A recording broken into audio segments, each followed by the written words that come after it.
And we are continuing our off-season college football coverage right now with Steve from collegefootballwinning.com. Steve is a professional handicapper who only covers college football. He covers college football all year round, so even right now in the off-season, he's studying all the teams. He's an expert on everything that's going on in college football, and he's been doing lots of individual team previews with us all off-season. Right now we're going to take a look at Stanford. Steve, thanks for being back with us.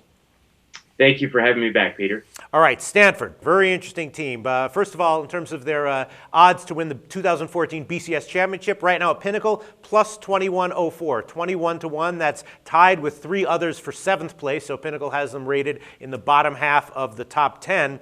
Last year, they were 12-2 straight up, 9-5 against the spread, though. And one stat I saw over the past 3 years, they've actually been 14-2-1 against the spread on the road. In the past 3 years, they've been 14-2-1 against the spread. So what can you tell us about what we might expect from Stanford this upcoming season? Okay, this Stanford preview here has got to be different from the others because they defy some of the normal measures that we use when we're looking at how to assess a team going into a season, when we're looking at what is their against the spread likelihood of success over an entire season, and their BCS National Championship Futures bets. So let's just look at Stanford. You gave a good introduction. In the last 3 years, they've finished in the AP top 7. For bettors, as you talked about already, they've been profitable against the spread for the last 5 seasons. They've only been in the preseason AP just twice over that span. And they cracked the preseason top 20 just one time. So our conclusion is either the media or odds makers, or possibly both, have just not bought the idea of Stanford being a consistently elite football team. Mm-hmm. So the last 4 years, these guys have beaten the spread 69.23% of the time, 4 seasons. They won all 4 of their bowl games against the spread. Stanford has been the majority side, in terms of public betting, in 81.13% of their games. So in other words, the public seems to have figured out that Stanford is a great bet, but what we thought initially was the odds makers just didn't get it. So even after a 12-1 straight-up season in 2011 and going 66.67% against the spread, having a final AP ranking of number 4, they had a returning quarterback of Andrew Luck, all-world. They entered the next season as preseason number 17. Odds makers still failed to treat Stanford like a college football powerhouse. So that year, they were favorites of 1 touchdown or less at home for as many games as all the other AP top 7 teams at home combined. So odds makers were still not buying Stanford as being this powerhouse. From 2011 to 2013, they were 12-1, according to our numbers, against the spread in away games, including bowl games. That's 92.31% against the spread away from Stanford. And Stanford was the minority side just twice in those 13 games, just twice. We were so miffed, or we were just so confused by how Stanford could go all these years and be such a good against the spread bet, that I actually reached out to a number of odds makers, and I gave them some of these stats, and I wanted them to comment on this just to get their feedback, the guys setting the lines. So here's what we heard from Adam Burns, who's a sportsbook manager at Bodog.eu. He basically agreed with our assessment that odds makers have missed the boat on Stanford. They've just been off. In 2012, he felt that odds makers dealt with Stanford much better because the action was more balanced. But then what he said was particularly illuminating for bettors. He said Stanford's Week 3 win in 2012, last season, against USC was a huge game for us. They were getting the majority of public betting on the wrong side, that was USC's side, and that helped them win back a ton of money on Stanford just in that one game. So Stanford only got 22% of the public betting as a 9.5-point underdog when they beat USC outright, easily covered the spread. The handle on that game, on the USC-Stanford game, was greater than the handle for Stanford-Cal, Arizona-Stanford, Stanford-Colorado, and Washington State-Stanford games combined. Wow. So the sports books, They found a way to win with Stanford, even while Stanford was still beating the spread. So in the end, sportsbooks, people should know, sportsbooks don't care if Stanford just continues to be this exceptional against the spread team, as long as they get bettors on the wrong side, maybe even just a couple times a season, they can make their money on Stanford if the handle is large enough. So of Stanford's 53 games they've played from 2009 through this 2013 bowl game, the Rose Bowl, they've been the minority betting side just 7 times out of 53 games, just 7 times, including that USC game of last year, 2012. Stanford won all 7 of those games against the spread when they were the minority side. So it really does pay to pay attention to where the public is betting on Stanford.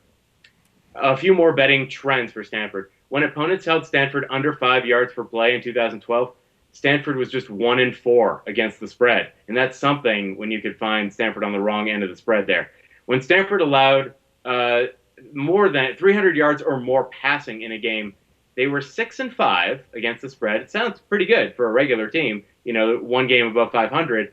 But if you remove and that was from 2009 to 2012 seasons, those 4 seasons. If you remove those 11 games, Stanford would have been 73.17% against the spread over 4 years. It's just phenomenal. Yeah. The last 3 years, we've tracked here at collegefootballwinning.com 13 cases of reverse line movement in games involving Stanford, and the reverse line movement was correct just twice out of those 13 games.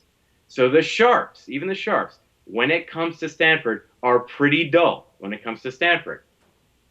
Now, looking at them in terms of a national championship futures bet 2014, we usually use our 60% rule criteria. We wrote an article on SBR earlier called the 60% rule. Basically, have 5 predictive criteria for a BCS national champion. The first one is you need to have an upperclassman quarterback. Stanford does not meet that first criterion. They do have quarterback Kevin Hogan, redshirt sophomore. That guy attempted just 1 pass in the first 8 games last year. Then he took over at quarterback in the Colorado game last year. He completed 71.7% of his passes. He led them to 4 successive victories over ranked teams and then a Rose Bowl victory. So he's 5-0 as a starter. Even though they do not meet that criterion, they're in good hands with Kevin Hogan. The second predictive criterion for a BCS national championship when it comes to the 60% rule is having a top 10 scoring defense. 12 out of 15 of those national champions had a top 20 scoring defense the year before they won it all. So we look to the year prior. Stanford in 2012, they were ranked 11th in scoring defense, so they meet the second predictive criterion.